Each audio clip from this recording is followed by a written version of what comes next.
আত্মবলিদান দিবস 12ই জানুয়ারি 1934 চট্টগ্রামের জেলে প্লাস দিয়ে হাত এবং পায়ের সমস্ত নখ উপড়ে ফেলে দেওয়ার পর, শরীরের হাড় গুঁড়িয়ে দেওয়ার পর অচৈতন্য অবস্থায় সূর্য সেনের ফাঁসি হয়েছিল।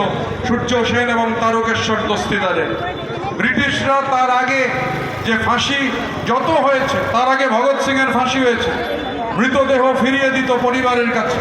কিন্তু মাস্টারদা সূর্য সেন সেই মানুষ যার মৃতদেহ ফিরিয়ে দেওয়া হয়নি। চট্টগ্রামের বন্দর থেকে জাহাজে চাপিয়ে বঙ্গোপসাগরে নিয়ে গিয়ে ফেলে দেওয়া হয়েছিল, কারণ জীবন্ত স্কুল মাস্টারের থেকে মৃত সেই স্কুল মাস্টারকে ব্রিটিশরা ভয় পাচ্ছিল।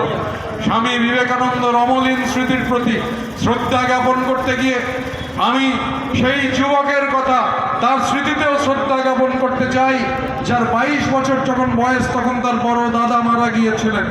আমি নরেন্দ্রনাথ দত্ত বা স্বামী বিবেকানন্দর ছোট ভাই বিপ্লবী ভূপেন্দ্রনাথ দত্তর কথা